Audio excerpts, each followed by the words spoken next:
கர்த்தராகிய இயேசு கிறிஸ்துவின் நாமத்தினாலே உங்களை வாழ்த்தி ஆசீர்வதிக்கிறேன். பிரியமானவர்களே, இந்த நாளிலும் கூட கர்த்தர் தாமே உங்களை சந்திக்கும்படியாக தேவன் கிருபை செய்திருக்கிறார்.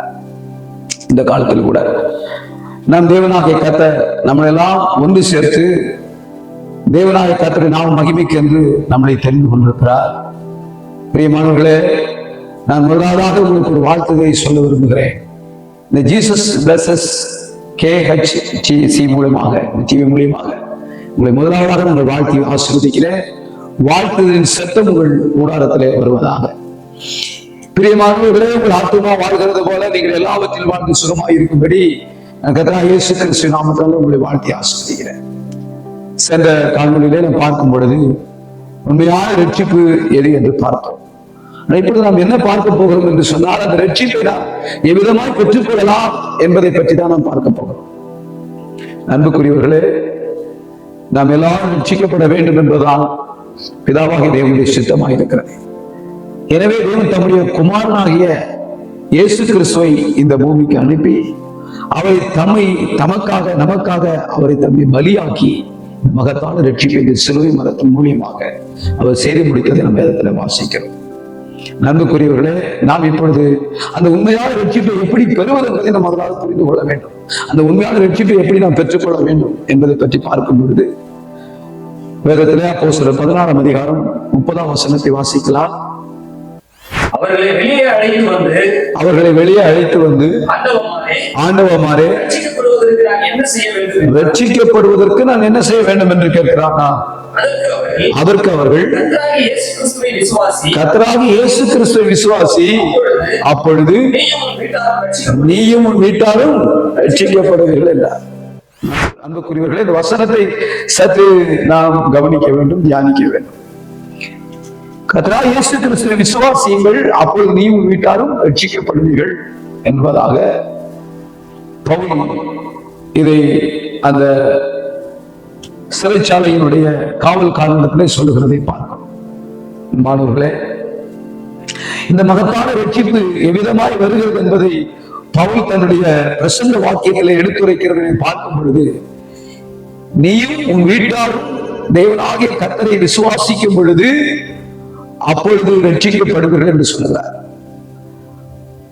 இந்த வார்த்தையை சற்று கவனிக்கும் பொழுது மகத்தான இந்த ரட்சிப்பு எதன் வாயிலாக வருகிறது என்று சொன்னால், விசுவாசத்தின் வாயிலாகத்தான் இந்த ரட்சிப்பு வருகிறது. நண்புக்குரியவர்களே, அதை பவுல் அப்போஸ்தலன் சொல்லும் பொழுது ரட்சிக்கப்படுவீர்கள் என்று பிரசன்டென்ஸையும் வருங்காலத்தை குறிப்பதாக அந்த ஃபியூச்சர் டென்ஸையும் அவர் சொல்லுகிறதை பார்க்கிறோம். நண்பர்களே, நிகழ்காலத்தையும் எதிர்காலத்தையும் நிகழ்காலத்திலிருந்து எதிர்காலத்தை பெற்றுக்கொள்ள வேண்டும் என்பதாக அந்த வசனம் சொல்லுகிறது. அதனாலதான் அவர் சொல்லுகிறார், விசுவாசிகள் அப்பொழுது நீங்களும் உங்கள் வீட்டாரும் ரட்சிக்கப்படுவர் என்று சொல்லி. இந்த மகத்தான ரட்சிப்பை தேவன் எவ்விதமாக உருவாக்குறார் என்று சொன்னால், விசுவாசம் என்கிற வல்லமையினாலே ஒருவனுடைய இருதயத்துக்குள் கதவின் வழியாக வாசல் வழியாக உள்ளே பிரவேசித்து ரட்சிப்பை, மகத்தான இந்த ரட்சிப்பை தேவன் உண்டாக்குகிறார். இந்த ரட்சிப்பு பரிபூர்ணம் அடைந்து இந்த ஆத்துமா நித்தியத்திற்கு இடையாக செல்ல வேண்டும். அப்பொழுதுதான் இது மகத்தான ஒரு ரட்சிப்பாக, உண்மையான ரட்சிப்பாக இருக்க முடியும். சரி, இப்படிப்பட்ட ஒரு மகத்தான ரட்சிப்பை தேவன் எவ்விதமாய் உண்டு பண்ணுகிறார் என்பதை நாம் சற்று அதை ஆழமாக பார்க்கும் பொழுதுதான்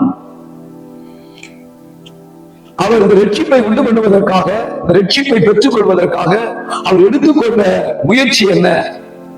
தேவ குமாரனாய் இந்த மண்ணிலே அவதரித்த பொழுது அவர் எடுத்துக்கொண்ட ரட்சிப்பை உண்டு பண்ணுவதற்கு எடுத்துக்கொண்ட ஒரு சிறந்த ஒரு ஆயுதம் என்ன, ஒரு சிறந்த ஒரு காரியம் என்னவென்று பார்க்கும் பொழுது தேவனுடைய நீதி என்று நாம் வேதத்திலே வாசிக்கிறோம். மத்திய சுவிசேஷ புத்தகம் 3ஆம் அதிகாரம் 14வது வசனத்தை வாசிக்கலாம். யோவான் அவருக்கு இயேசுவுக்கு தடை செய்து,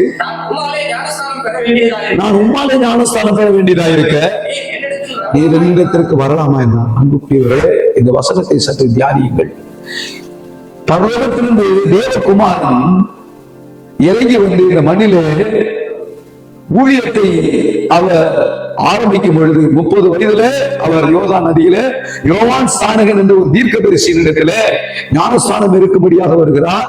அப்பொழுது அந்த யோவான் ஸ்நானகன் தடை விதித்து, நான் இயேசுவே, நான் உம்மாலே ஞானஸ்நானம் பெற வேண்டியதா இருக்க நீர் என்னிடத்தில் வரலாமா என்று கேள்வி சொல்லி கேட்கும் பொழுது, அப்பொழுது இயேசு கிறிஸ்து சொல்லுகிறார், இப்படி எல்லா நீதியையும் நிறைவேற்றுவது நமக்கு ஏற்றதா இருக்கிறது என்று சொல்லி, தன்னால் படைக்கப்பட்ட ஒரு சிருஷ்டி யோவான் ஸ்நானகன், தன்னால் உருவாக்கப்பட்டவர், தேவனால் உருவாக்கப்பட்ட ஒரு சிருஷ்டி, அந்த சிருஷ்டியிடத்திலே இவர் போய் ஞானஸ்நானம் எடுக்கிறதை பார்க்கிறோம். காரணம் என்ன? அது தேவனுடைய நீதியாக இருக்கிற தேவன் தேவகுமாராய் வந்தாலும் தேவன் தன்னுடைய நீதியை விட்டுக் கொடுக்கவில்லை. தேவ நீதியின் வழியில் தான் இந்த ரட்சிப்பை வைத்திருக்கிறார் என்பதை நாம் புரிந்து கொள்ள வேண்டும். இந்த மகத்தான இந்த ரட்சிப்பை தேவன் செய்வதற்காக அவர் நீதியின் வழியை எடுத்துக் கொள்ளார். நன்மைக்குரியவர்களே, அப்படிப்பட்ட நீதியின் வழி எடுத்துக் கொள்ளும் பொழுது அவர் யோவான் ஸ்நானகனிடத்தில் வந்து ஞானஸ்நானம் பெறுகிறார். யோவான் ஸ்நானகன் அவருக்கு தடை விதிக்கிறார். அப்பொழுது இயேசு கிறிஸ்து சொல்கிறார், இப்படி எல்லா நீதியும் நிறைவேற்றுவது ஏற்றதா இருக்கிறது, இடம் கொடுங்கள் என்று சொல்லி ஞானஸ்தானத்தின் வாயிலாகத்தான் அந்த நீதியை தேவன் நிறைவேற்றுகிறார். தேவனே அந்த நீதியை ஞானஸ்தானத்தின் வாயிலாக நிறைவேற்றுகிறார் என்று சொன்னால் அது தேவனுடைய நீதி, தேவனுடைய சித்தம், தேவனுடைய ரட்சிப்பு. இவ்வழியாகத்தான் நித்தியத்திற்கு கடந்து செல்ல முடியும் என்பதை தேவன் நிறைவேற்றி காட்டியிருக்கிறார். நன்மைக்குரியவர்களே, அப்படியானால் நாம் இந்த ஞானஸ்தானம் எடுப்பது அவசியமா? உங்களுக்கு ஒரு கொஸ்டின் வரணும், உங்களுக்கு ஒரு கேள்வி எழும்பணும் இந்த நேரத்துல. அப்ப நான் ஞானஸ்தானம் எடுத்தாலும் ரட்சிக்கப்பட்ட அடையாளமா? ஆம் பிரியமானவர்களே, வேதம் சொல்லுகிறது, மார்க் எழுதின சுவிசேஷ புத்தகம் 16ஆம் அதிகாரம் 16ஆம் வசனத்தை வாசிக்கும் பொழுது, விசுவாசம் உள்ளவனாகி ஞானஸ்தானம் பெற்றவன் ரட்சிக்கப்படுவான். நன்றாக கவனியுங்கள். நாம் ஞானஸ்தானம் எடுக்க வேண்டுமா என்று சொன்ன ஒரு கேள்விகளுக்கு அர்த்தம் என்ன, அதனுடைய விட என்ன என்று சொல்லி பார்க்கும் பொழுது, விசுவாசம் உள்ளவனாய் ஞானஸ்தானம் பெற்றவன் ரட்சிக்கப்படுவான். அப்ப ஞானஸ்தானம் தேவைதானே? இயேசு கிறிஸ்துவுக்கே ஞானஸ்தானம் தேவைதானே? ஞானஸ்தானத்தின் வழியாகத்தான் தேவன் இந்த மகத்தான ரட்சிப்பை உண்டு பண்ணினார். ஞானஸ்தானம் என்பது தேவனுடைய நீதி என்று அநேகர் நினைத்துக் கொள்ளுகிறார்கள். ஞானஸ்தானம் என்பது சடங்காச்சாரம் என்று நினைக்கிறார்கள். நண்பானவர்களே, இதை பற்றி நாம் விஸ்தாரமாக பேச வேண்டும். அதற்கான வாய்ப்பை தேவன் எனக்கு தருவாராக. நண்புக்குரியவர்களே, அப்படியானால் ஞானஸ்தானம் எடுத்து தேவனுடைய நீதியை தேவன் நிறைவேற்றுவார் என்று சொன்னால் அந்த ஞானஸ்தானத்தின் வாயிலாகத்தான் நாமும் இந்த மகத்தான ரட்சிப்பை அடைய முடியும். வேறு வழி இல்லை. வேறு வழி என்றால் நீங்களே சொல்லலாம். நன்மைக்குரியவர்களே, நான் விசுவாசம் உள்ளவனாய் ஞானஸ்தானம் பெற்றவன் ரட்சிக்கப்படுவான். நீ விசுவாசித்ததின் அடையாளம் என்ன? ஞானஸ்தானம் எடுக்க வேண்டும். ஆபிரகாம் தேவனை விசுவாசித்தான், அது அவனுக்கு நீதியாக எண்ணப்பட்டது.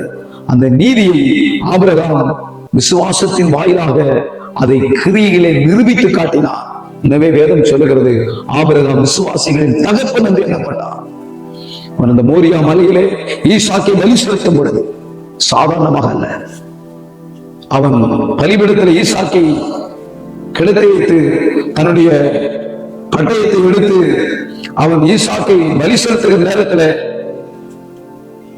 எங்கோ ஒரு சுத்தம் வருகிறது, பிள்ளையாண்ட மேல் கை வைக்காதே, ஆபிரகாமே நீ உத்தமனாய் இருக்கிறாய்.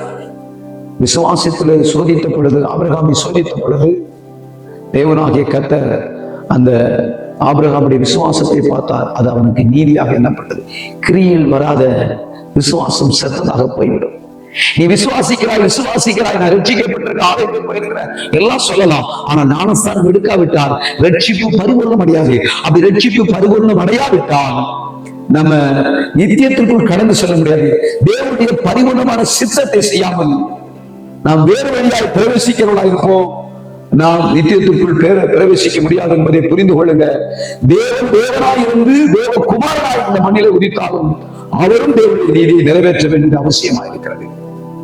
நன்மைக்குரியவர்களே, இந்த ஞானஸ்தானம் எடுத்தால்தான் ரட்சிப்பு ஞானஸ்தானத்தின் வழியாகத்தான் வருகிறது என்பதை புரிந்து கொள்ள வேண்டும். நன்கு பிரியமானவர்களே, இது வேதம் என்ன சொல்லுகிறது என்று சொன்னால், இந்த மகத்தான ரட்சிப்பை பெறுவதற்கு ஞானஸ்தானம் தேவனுடைய நீதி என்று சொல்கிறோம், ஞானஸ்தானம் பெற்றுக்கொள்ள வேண்டும் என்று சொல்கிறோம்.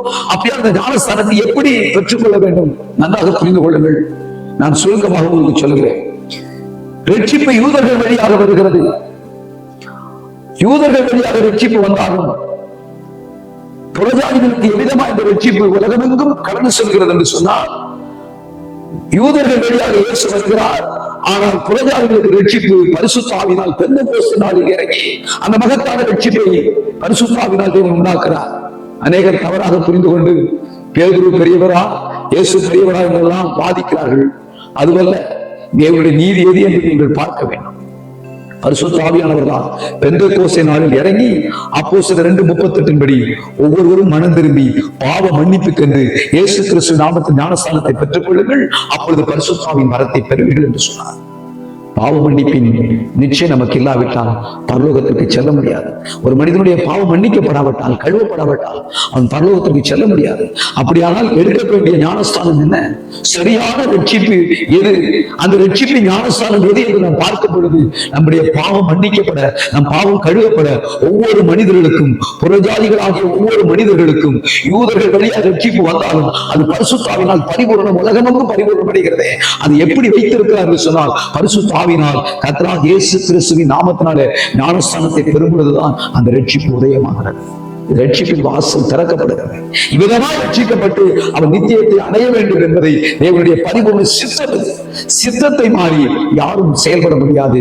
சித்தத்தின் வாயிலாகத்தான் இந்த மகத்தான ரட்சிப்பை உண்டு பண்ணினார். அன்புக்குரியவர்களே, நீங்கள் பெற்றுக் கொள்ளுங்கள், அந்த ரட்சிப்பு உங்களுக்கு கிடைக்கும். அடுத்த காலையில் நம்ம பார்க்க போகிறோம். இனி இந்த ரட்சிப்பை பற்றி எவ்விதமாய் அது கடந்து செல்கிறது என்பதை பற்றி நாம் பார்க்க போகிறோம். இப்படி எல்லாரும் கண்களை மூடி ஆவியானவர் உங்களை ஆசீர்வதிக்கும்படியாக, உங்கள் கூடாரத்தை ஆசீர்வதிக்கும்படியாக, உங்கள் பிள்ளைகளை ஆசீர்வதிக்கும்படியாக நான் ஜெபிக்க போகிறேன். அன்பின் பரலோக பிதாவே, கர்த்தராகிய இயேசு கிறிஸ்துவே, இந்த மகத்தான நல்ல வேலைக்காக நன்றி செலுத்துகிறோம். இந்த காணொலியை கேட்டுக்கொண்டிருக்கிற ஒவ்வொரு பிள்ளைகள் மீதும் பரிசுத்த ஆவியானுடைய வல்லமை இறங்குவதாக. தகப்பனே, இந்த கல்வாரி சிலுவையிலே சிந்தப்பட்ட அந்த விலையேறப்பட்ட ரத்தம் ஒருபோதும் வீணாக கூடாது ராஜா.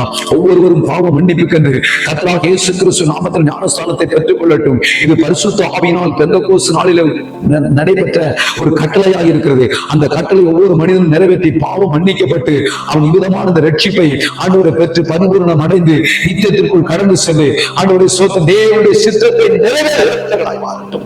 அதற்கான வல்லமை அக்கினி இயேசுவின் நாமத்தில் இறங்கட்டும். ஒவ்வொரு குடும்பத்தின் மீதும், ஒவ்வொரு பிள்ளைகள் மீதும் இப்போது தேவனுடைய வல்லமை அழைக்கணும். இப்போது தேவனுடைய வல்லமை இறங்கிக் கொண்டிருப்பதற்காக சொல்கிறோம். அந்த மகத்தான ரட்சிப்பு உண்டாவதாக இயேசுவின் நாமத்தில் ஜெபிக்கிறோம். பிள்ளைகளுக்கு இருக்கிற மனவேதனைகள், பாரங்கள், கஷ்டங்கள், பாவத்தினால் சாபத்தினால் அந்த எல்லா வியாதிகளும் விலக இயேசுவின் நாமத்தில் ஒரு அற்புதத்தை செய்ததற்காக ஸ்தோத்திரம். இயேசுவின் நாமத்தில் ஜெபிக்கிறோம் நல்ல பிதாவே, ஆமென்.